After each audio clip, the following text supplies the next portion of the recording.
আলাইকুম, welcome back to my channel. আজ আমি আপনাদের সাথে বিফ কোরমা আর পোলাও রেসিপিটা শেয়ার করব।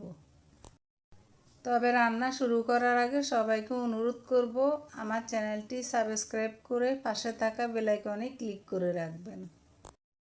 চলুন তাহলে শুরু করা যাক। কোরমার জন্য আমি এখানে 1 কেজি পরিমাণ গরুর মাংস নিয়েছি। মাংসগুলো একটু বড় সাইজ করে টুকরো করেছি। এবার 2 টেবিল চামচ টক দই দিয়ে মাংসগুলো মাখিয়ে নিয়ে 30 মিনিটের জন্য রেখে দিব। এতে করে মাংসগুলো একটু সফট হবে। এখন একটা বলে 1/3 কাপ পেঁয়াজ বেরেস্তা নিয়ে এতে দিয়ে দিচ্ছি 2 টেবিল চামচ বাদাম বাটা। আমি এখানে কাজু বাদাম ব্যবহার করেছি। আপনারা চাইলে কাঠবাদাম আর চীনা বাদামও নিতে পারেন। আর দিচ্ছি 1 টেবিল চামচ কিশমিশ, ছোট একটা জায়ফল, মাঝারি সাইজের একটা জয়ত্রী, 1 চা চামচ সাদা গোলমরিচ, 1/3 কাপ টক দই। এবার সব কিছু একসাথে ব্লেন্ড করে একটি পেস্ট তৈরি করে নিব। ব্লেন্ড করা হয়ে গেছে। এখন দেখিয়ে দিচ্ছি কোরমা রান্না করতে আর কি কি লাগবে। এখানে আমি নিয়েছি 7-8টা এলাচ, 3টা তেজপাতা, 2টো কালো এলাচ, 3 টুকরো দারুচিনি, 1/2 কাপ পেঁয়াজ কুচি, 2 টেবিল চামচ পেঁয়াজ বাটা, 1 টেবিল চামচ রসুন বাটা, 1 টেবিল চামচ আদা বাটা, 5-6টা কাঁচামরিচ মাঝখান থেকে ফালি করে নিয়েছি। আর নিচ্ছি 1 টেবিল চামচ জিরে গুঁড়ো, 1 চা চামচ লাল মরিচ গুঁড়ো। এখন চলে যাচ্ছি রান্নায়। চুলায় একটা প্যান বসিয়ে এতে দিয়ে দিচ্ছি 1/2 কাপ রান্নার তেল আর দিয়ে দিচ্ছি 2 টেবিল চামচ ঘি।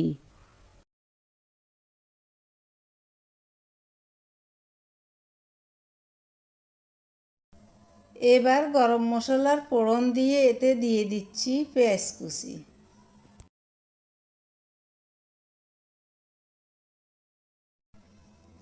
পেঁয়াজ হালকা ভেজে নিয়ে এতে দিয়ে দিচ্ছি আদা রসুন বাটা আর পেঁয়াজ বাটা। পেঁয়াজ রসুনের কাঁচা গন্ধ দূর হলে এতে দিয়ে দিচ্ছি গুঁড়ো মশলা আর দিয়ে দিচ্ছি স্বাদমতো লবণ। এবার এর মধ্যে ব্লেন্ড করে রাখা পেস্টটা দিয়ে দিচ্ছি। মশলাটা কষানো হয়ে গিয়েছে, তেলটাও উপরে উঠে এসেছে। এখন এর মধ্যে মাংসগুলো দিয়ে দিব। এগুলো ভালোভাবে নেড়েচেড়ে মশলার সাথে মিশিয়ে নিব।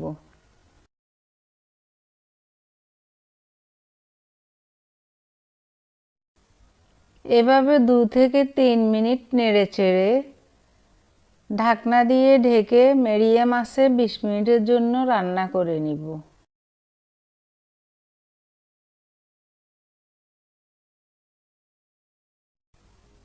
20 মিনিট পর ঢাকনা সরিয়ে মাংসগুলো আবারও নেড়েচেড়ে নিব।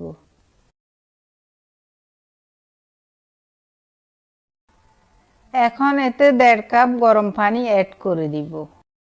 এবার এতে কাঁচামরিচ দিয়ে মাংসগুলো পুরোপুরি সিদ্ধ হওয়ার জন্য আবারও ঢাকনা দিয়ে ঢেকে দিব। এখন কিন্তু চুলার আঁচ মিডিয়াম টু লোতে রাখতে হবে। এতে করে মাংসটা ভালোভাবে সিদ্ধ হবে। 25 মিনিট রান্না করার পর এতে দিয়ে দিচ্ছি 2 টেবিল চামচ মাওয়া আর 1/2 টেবিল চামচ চিনি। আপনারা চাইলে মাওয়ার পরিবর্তে গুঁড়ো দুধও দিতে পারেন। দিয়ে দিচ্ছি 1 চা চামচ কেওড়ার জল। সবশেষে 1 চা চামচ গরম মশলা দিয়ে ভালোভাবে নেড়েচেড়ে 4 থেকে 5 মিনিট রান্না করে নিব।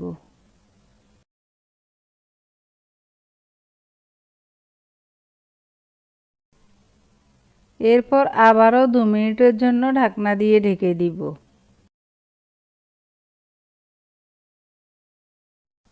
2 মিনিট পর ঢাকনাটা সরিয়ে চুলা বন্ধ করে দিচ্ছি।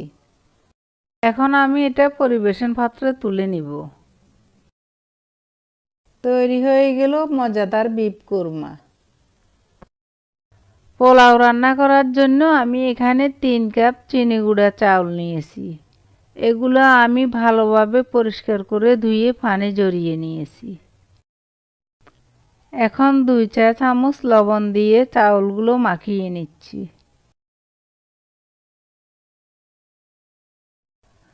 পোলাও রান্না করার জন্য নিয়েছি 4টা কাঁচামরিচ, 6-7টা এলাচ, 4টা লং, 2 টুকরো দারুচিনি আর 3টা তেজপাতা। চুলায় একটা হাঁড়ি বসিয়ে এতে দিয়ে দিচ্ছি 1/4 কাপ রান্নার তেল আর 1 চা চামচ ঘি। এরপর এতে গরম মশলাগুলো দিয়ে দিচ্ছি।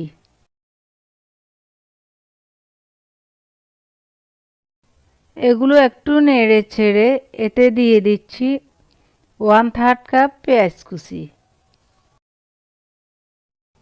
পেঁয়াজ হালকা বাদামি রঙের হয়ে এলে এতে চাউল আর কাঁচামরিচ দিয়ে কিছুক্ষণ ভেজে নিব।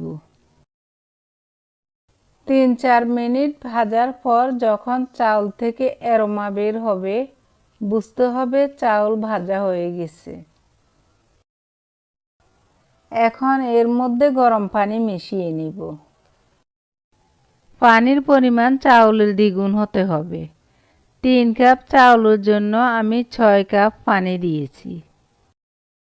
পানি যখন ফুটতে শুরু করবে চুলার আঁচ মিডিয়াম টু লোতে রেখে 8 থেকে 10 মিনিটের জন্য ঢাকনা দিয়ে ঢেকে দিব।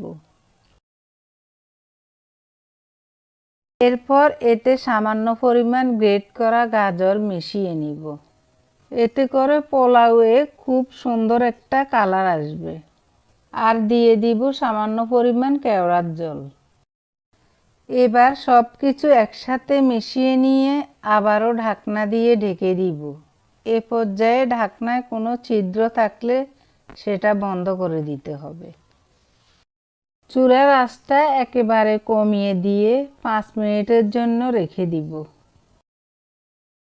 পোলাওটা এখন পুরোপুরি রেডি। এটা কিন্তু অনেকটা ঝরঝরে হয়েছে। উপরে সামান্য বেরেস্তা ছড়িয়ে দিব। এখন এটা আমি বিফ কোরমার সাথে সার্ভ করে নিব। আমার রেসিপিগুলো ভালো লাগলে ভিডিওটিতে একটি লাইক দিবেন। সবাই ভালো থাকবেন, আমার জন্য দোয়া করবেন। আল্লাহ হাফেজ।